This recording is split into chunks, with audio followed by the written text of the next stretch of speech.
Okay. بسم الله الرحمن الرحيم والصلاة والسلام على سيدنا محمد وعلى آله وأصحابه أجمعين. اللهم لك الحمد حتى ترضى ولك الحمد إذا رضيت ولك الحمد بعد الرضا. إن الحمد لله نحمده ونستعينه ونستغفره ونعوذ بالله من شرور أنفسنا ومن سيئات أعمالنا. من يهده الله فلا مضل له ومن يضلل فلا هادي له. وأشهد أن لا إله إلا الله وحده لا شريك له وأشهد أن محمدا عبده ورسوله. Allah subhanahu wa ta'ala tells us in the Quran, يَا أَيُّهَا الَّذِينَ آمَنُوا اتَّقُوا اللَّهَ حَقَّ تُقَاتِهِ وَلَا تَمُوتُنَّ إِلَّا وَأَنتُم مُسْلِمُونَ. ويقول الله سبحانه وتعالى يا أيها الذين آمنوا اتقوا الله وقولوا قولا سديدا يصلح لكم أعمالكم ويغفر لكم ذنوبكم ومن يطع الله ورسوله فقد فاز فوزا عظيما. أما بعد فإن خير الكلام كلام الله سبحانه وتعالى وخير الهدي هدي محمد صلى الله عليه وسلم وشر الأمور محدثاتها وكل محدثة بدعة وكل بدعة ضلالة وكل ضلالة في النار. To proceed from here, what I have recited for you, inshallah ta'ala, is our intent for today. Allah subhanahu wa ta'ala in the Quran instructs us, O you who believe, be mindful of Allah subhanahu wa ta'ala, be conscientious about Allah subhanahu wa ta'ala. Indeed, Allah subhanahu wa ta'ala will fix your deed, and whoever obeys Allah and His Messenger, indeed have a great, achieved a great success. And then the Prophet sallallahu alayhi wa sallam, in one of his most authentic sayings, warned us about novelties and innovation in the matters of the deen. And he told us that any novelty or innovation introduced in this religion of Islam is considered to be what? A misguidance. And every misguidance leads to what? To hellfire. So he gave us a great warning. And with that in mind, with that good intention, we declare our intention today is to educate all of you in the etiquettes of Dawah in Islam. There is nothing that Islam never answered. Okay? Does that make sense? Islam provided an answer to every question that you might ask. And with that in mind, I would like to welcome a new sister. This is the first time it was my honor to meet her today. Her name is Linda. She's a new visitor to our center. So Linda, we would like to welcome you, and hopefully you'll learn something, and hopefully you'll ask a lot of questions. So we do encourage you to ask a lot of questions. And no question, inshallah ta'ala, by the will of Allah, no question will offend me. I got thick skin. A lot of people know how thick skin I got. And no question is a stupid question, except in the times I take knowledge, and that is great. And knowledge is not bounded by age, or by height, or by size. Right? You always attain knowledge. With that in mind, my expectation of this class. Throughout my career, I learned not to more than 30 minutes. So I need somebody to help me. Every 30 minutes, I need to give you a break, 10 minutes. So who's going to keep the clock for me? Shall I keep the clock? Every 30 minutes, just tell me to kill it, we'll stop, we'll get 10 minutes break, okay? Second, this is a workshop. A workshop means you don't sit and stare at me and have me talk all the time, right? Workshop means I expect you to be interactive, meaning that, yes, I can go through these slides, and I usually bring a whole bunch of slides. They're fake slides, by the way. I show them they're this thick, and I say, okay, you got a choice. You can ask me questions, or I can go through all of this and bore you to death. It's your choice, right? So what happens usually, people start asking questions. So really, if you see anything in here you agree with, great, make your comment. You disagree with, great, make your comment. And let's have a discussion, okay, inshallah. Make sense? These are the ground rules. And you came here to learn. So, do me a favor. I did not prepare a survey. I was going to prepare a survey. But I appreciate if you can give me feedback. Open feedback. Like it, did not like it. You were a lousy speaker, did not understand the word you said. That will help me, what? Get better. So the more I do this, and the more I receive that, the better I get, right? So you're going to have to help me. So I'm going to learn from you, hopefully, more than you can learn from me. Make sense? Okay, with that in mind, take a piece of paper, and I want you to think, when you think of the word Dawah, what is the first 5 things comes to your mind? Just when you hear the word Dawah, write the first 5 things that come to your mind. When you hear the word Dawah, now please do not text message while you're sitting in here, or do not use your cell phone.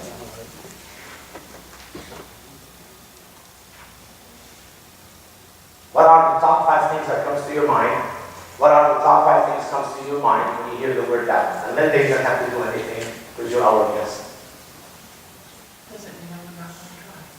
You can try. You can try. That's appreciated. And if you are done, raise your head. So whenever I see your head down, that means you're still writing. Okay? Whenever you're done, raise your head up so I'll know. I can survey the room and see who's done. And what I'd like to do, I'd like to have volunteers to tell me what they wrote down on the piece of paper.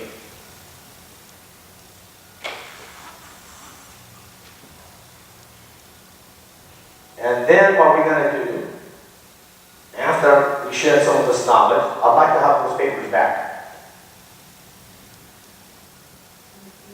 You're going to pick up the paper? Yep.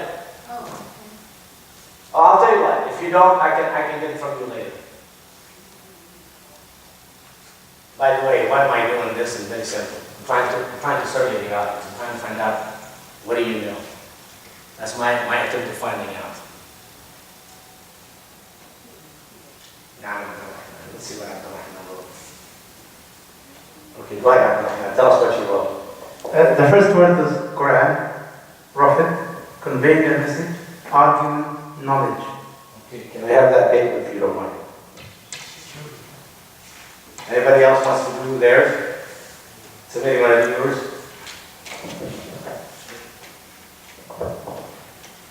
Inviting to the complete worship, obedience, and submission to Allah. Can I have your paper? Okay. Anybody else done? Young man, you want to do yours?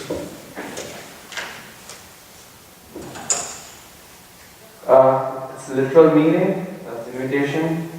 Invitation in Islam, interacting, human psychology, be a practicing Muslim. Okay, very good. Anybody else? Want to try yours? Okay. And you thought you're going to come in here and sit down and do nothing, right? Spreading Islam, knowledge, what does Muslim mean, and Quran. Okay, good. Can I have your paper? And by the way, you don't have to put your name, so your identity will be secret. Abdullah, you want to try yours? And then Muhammad, you're going to do yours. Oh, you want to do it? That's fine. You don't have to. Invitation, shahada, Taif, Ahmadiyya, Islam. Okay, Ahmed did that. That's very good.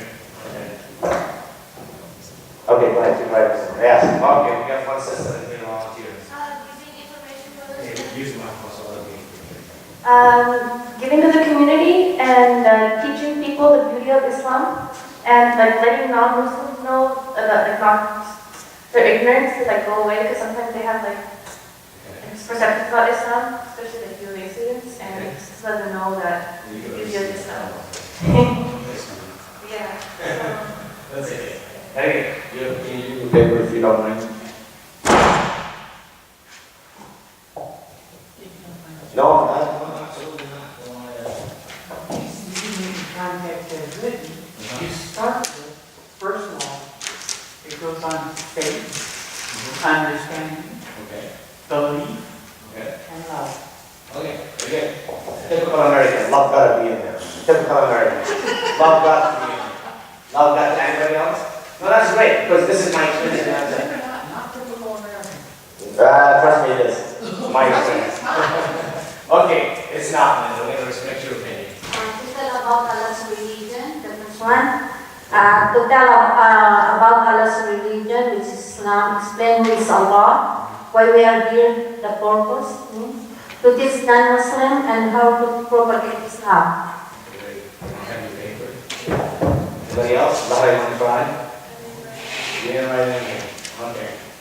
And we gotta get an audience that's watching. Linda, don't feel bad. I'm an American too, so I'm a typical American. So don't feel bad. When I say typical American, I'm including myself. I'm a Native American, I'll be everybody. Oh, great. So we're related. What Indian tribe you're from? Sioux and Cherokee. Sioux and Cherokee. Well, I'm telling you, we're half blood. Because my wife is a Cherokee Indian. Her mom's side of the family goes to the Cherokee Indians from East St. Louis. You know what I'm talking about? Unfortunately. Well, some of the Cherokees existed in East St. Louis, by the way, just to let people know. Okay, all what was put in here, by the way, is great stuff, right? It's all about faith, inviting people to Islam, explaining what Islam is all about to people, and make them understand. Okay? So these are great comments.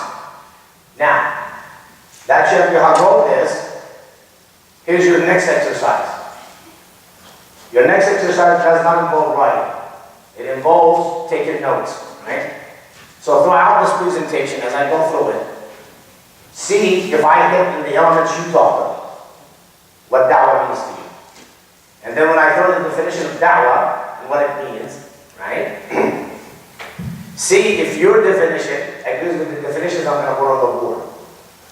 Okay? And if it doesn't, ask your questions, right? Are you ready?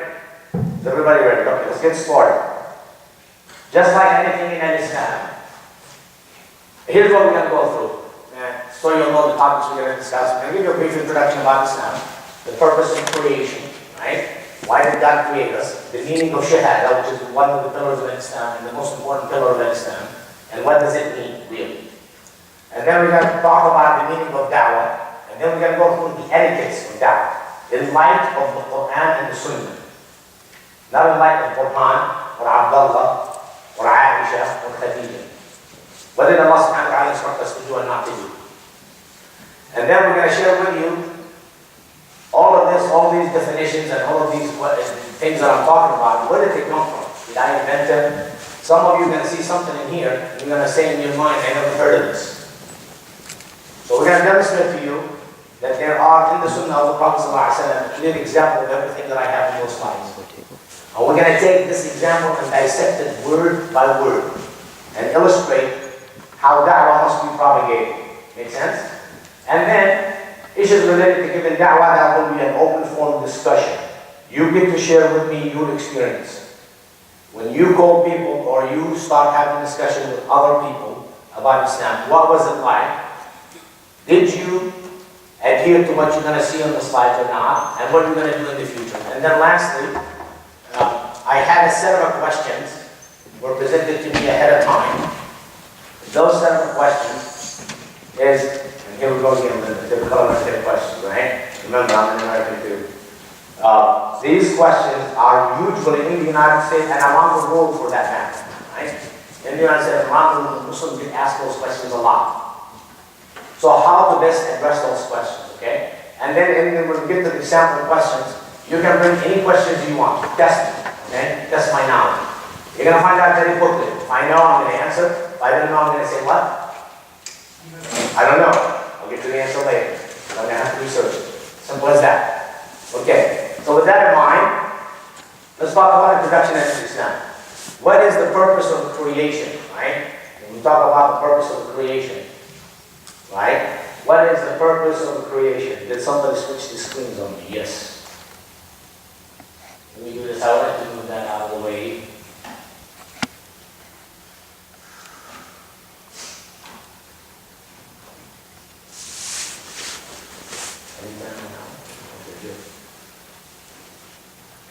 Oh, I see why you switched it, because you wanted bigger mics in here. Is that why you switched it?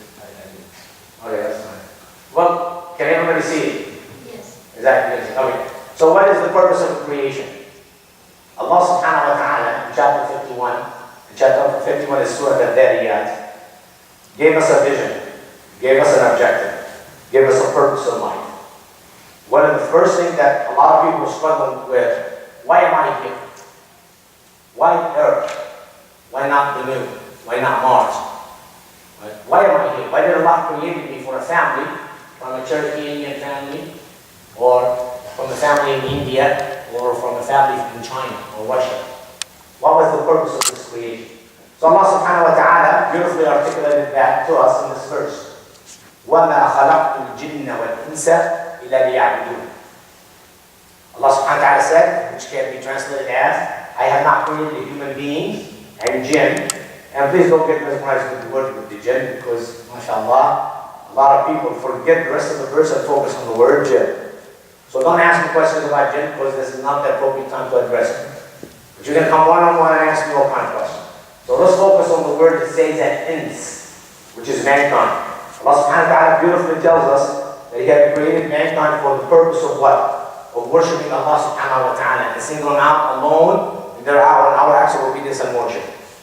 So, with that in mind, that is the purpose of the creation. So we Muslims today have a purpose of life. And in my humble opinion, when you talk to non-Muslims, share that vision. Share that purpose with them. It is an empowering purpose. If I know I have a creator, if I know I must please my creator, then I should do what? Roll up my sleeves and work toward that, right?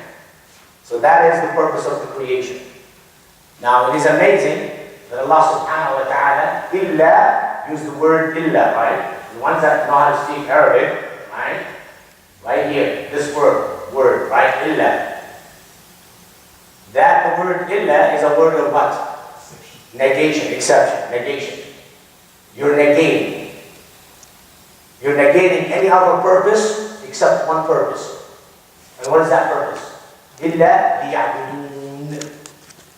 So you're negating every other purpose that may exist, and you're affirming that purpose is to what? To single out Allah alone.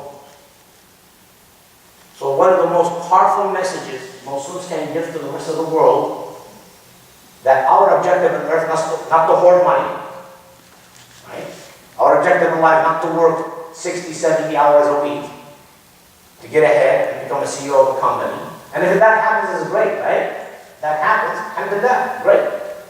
And our purpose in here, not to kill anybody, right? Not to destroy anything, but that's the purpose right here. Allah subhanahu wa ta'ala very beautifully articulated. So always, as you study Islam, always remember this word, illa. And it means what? Negation. It is a very strong form in the Arabic language. If you study the Arabic language, it is a very, very strong form of what? Making an exception. Negating everything else except that. So if you've ever been into my class, you know how I illustrate how powerful this word is. So I'm going to give you two statements, and you tell me how you understand these two statements. Statement number one. There is only one car in the street. What do you understand from that word? From that statement? It means that's the only one, nothing there. That's the only car. But you don't know what color it is. Yes. You don't know what make or model it is. Yeah, but It's open to your interpretation. Does that make sense? Maybe there are other things. There are other things. Absolutely. A tree, or something else, or maybe a bicycle or a motorcycle, whatever. Yes? The statement is singular. Singular. Yes. So now let me give you the second statement. There is nothing in the street except one red car. So what do you understand from that statement? all alone. It's all alone. That's the only one there. That's it. You will come to the understanding, and your expectation would be what? Absolutely nothing in the street. Except one red car. No motorcycle, no bicycle, no human beings, nothing. That's from it. Which one is more representative and gives you more powerful meaning, empowers you to understand it better? Which one? The first or the second? The second one. Why? The second. More detail. Very good. Very few words, articulated very beautifully. One. And it leaves no room for interpretation. No negation, no exception.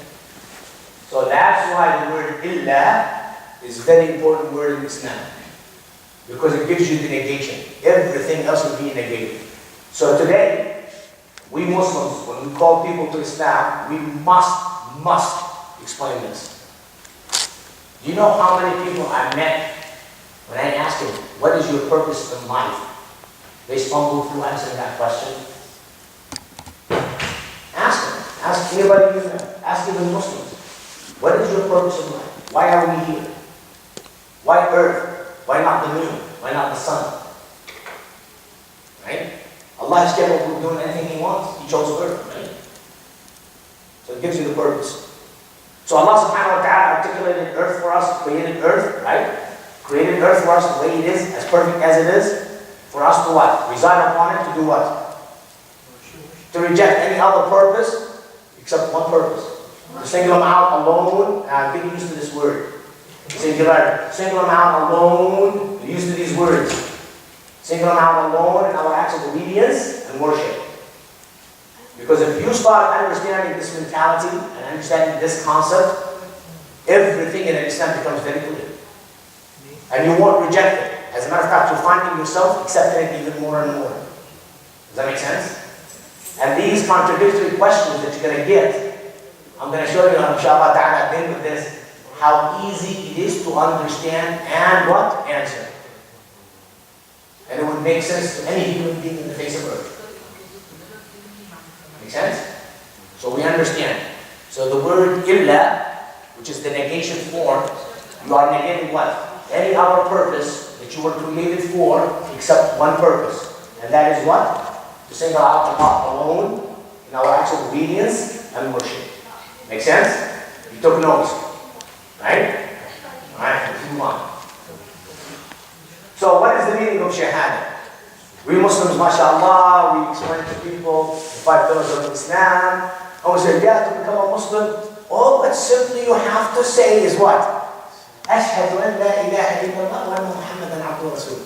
And mashallah, the young man or woman, or the young brother and sister, or the older gentleman and lady, they will smile in our faces, right? And they would say, oh, takbir! And takbir breaks out in the masjid, right? We were all happy, right? But then you ask that individual, what did you just say? Oh, I just said, I bear witness, there's no God but God. I mean, think about it for a moment. Think about it for a moment. Isn't that not a contradictory statement? No God but God? No. Why? It doesn't matter what name is borne by the highest deity that you worship. All that matters is that you recognize and you worship. Okay, why would you want to call this deity of a name that he never called himself with? How do we know that? Oh, well, we do. Actually, we don't, because Yes, we do. Yahweh. Yes, we do. Yes, we do. There's also the Bible. There's also the Bible. Right? There's also the Old Testament. Nikashu. Oh, fine. So why would you want to call somebody with a name you please with? Why don't you give them the right call the names they want you to call them? If it's your faith, that's what you do. But I think earlier you said, as long as you recognize he's there, you can call him whatever. And that's what I'm poking at. So are we agreeing? Are we agreeing that you call him based on what? Your faith? You call according to your faith, but you call according to your faith, because your faith has told you what that preferred to be called. Okay, good. Good. So keep on to that understanding. So shahada means no God but God. I'm going to give you another understanding of it, and you tell me which one is more powerful. Okay? And Linda, I am really honored you're here because you're going to challenge me, and that's great. That's awesome. Yeah, the word awesome, right? Everybody remembers from a few weeks ago? Awesome, happy, right? We're going to do that, happy and awesome, right? We're going to continue with that theme. Great, keep challenging, that's awesome. So, what does the shahada really mean when you say ashhadu an la ilaha illallah? There's 2 words you must pay attention to. La and what? Illa. What is illa? Negate. Negation. So you know in this word, in this statement, there's a negation. Right? And that is not. What is an affirmation? No. Did I say negate? Illa means affirmation. I'm sorry, I take it back. I made a mistake. See, that tells you I'm a human being, I told you. Illa, except, which is what? Affirming. I'm sorry if I told you negation, it's illa is affirmation. I made a mistake, I gotta retract it. Alhamdulillah, I'm a human being after all. That's great. So illa, the word illa, right, is what? Is affirmation to affirm. You make an exception, right?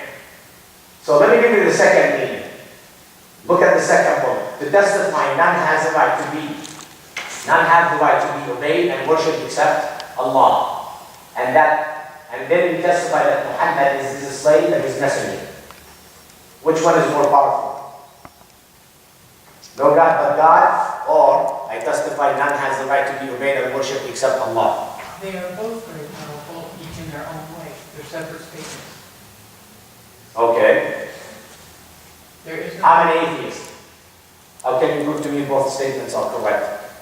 All right, according to the individual who has the faith of Muhammad, there is no God but Allah, and Muhammad is his prophet. Don't get caught into the names. Okay, I'm gonna modify it. There is no God but I testify none has the right to be obeyed and worshipped except God. Let me not use the word Allah.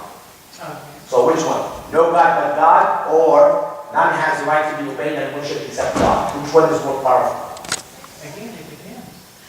Second, Depends on what?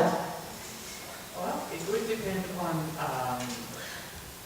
are you actually dealing with someone who's supposed to be in a more authoritative position? I use the same word, God. Or are you dealing directly with the emotion of your healing? Okay, Linda, you heard two statements. Clear your head. Let's not go into this deep end of understanding. Clear your head, very simplistic. You heard two statements.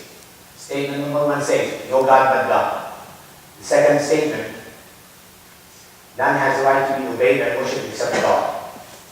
Which one, just linguistically, which one is more powerful? It would be the second one. And why is it the second one? Because it attaches conditions of that what? Single out as God. How should we single him out? It is in our acts of obedience and worship. When the other one, we say no God but God, you're just affirming there's only one God. Does that make sense? Yep. The second one, not only you're affirming there's only one God, but you're also affirming what? That your acts of obedience and worship must be done for that God and that God alone. Does that make sense? Linguistic. Let's focus linguistic. So you're going into the spiritual aspect of it, and I can understand why you're relating to that to it. That's fine. Yes. Yes.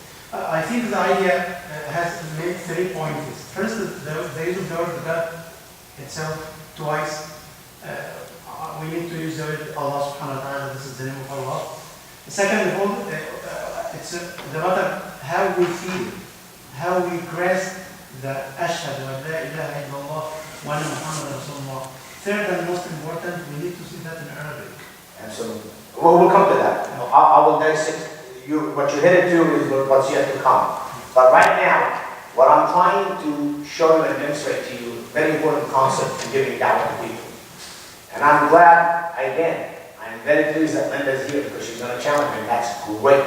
Because that's what happens when you invite people to Islam, right? They're just not going to accept anything you tell them, right? And they're going to inject their opinion, and that's great. But you need to understand a concept that is very, very important. Any thing in Islam, there is a linguistic meaning to it, and that is what we call the religion of Islam meaning to it. And sometimes those two meanings come together, and they mean the same thing. Sometimes the Sharia meaning, or in Islam, the meaning expands or restricts more than the linguistic meaning. Does that make sense? So you must understand those two things too. So you cannot approach the Quran or Islam from only linguistics point of view.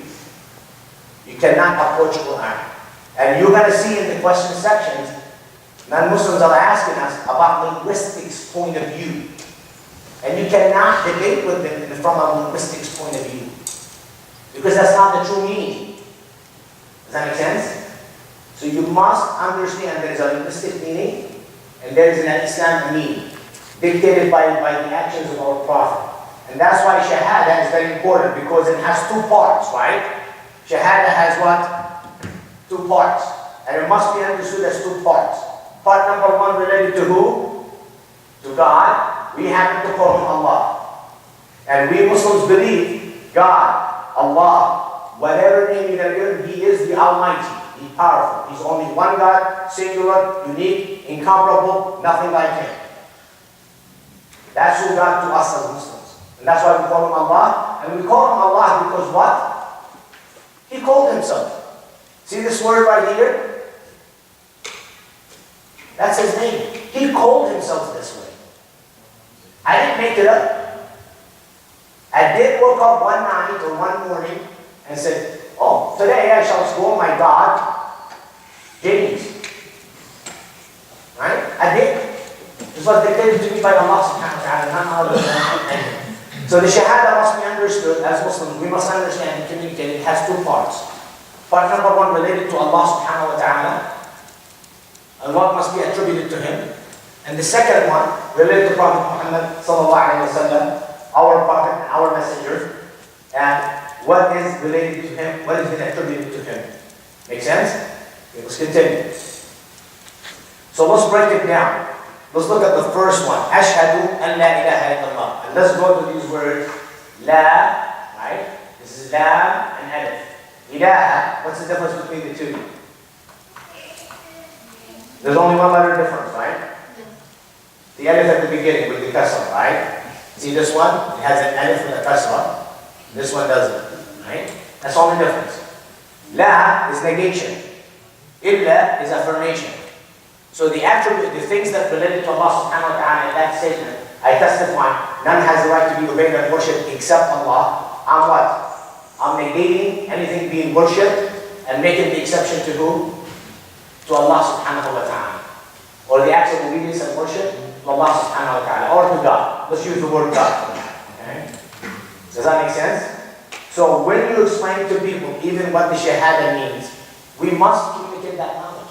There's a lot of knowledge within that statement. Just like I told you what? There are no cars in the street except one red car. I can communicate a lot more knowledge than saying there's only one car in the street. Does that make sense? So when you explain it this way, you are communicating to people a lot more knowledge than just simply translation. So when you start approaching the shahada in terms of two parts, one related to Allah and one related to His Messenger, and the one that related to Allah subhanahu wa ta'ala, it encompasses negation and affirmation. You have communicated a lot more knowledge to people. Make sense? And the affirmation and the negation out first in the Arabic language, and when anybody says the Arabic language, and I will tell you that to negate first and make the exception is at most the highest form of what? Communication, of developing an understanding. It's the highest form. It's articulated in such a beautiful way. Make sense? Any questions? Who's given the time? Only half an hour. So tell me when we reach half an hour. In a minute and a half. Okay, so I'll tell you what. We'll stop early. Take a break. We'll take about a 5-minute break. You want to stand up, stretch out, whatever you want to do.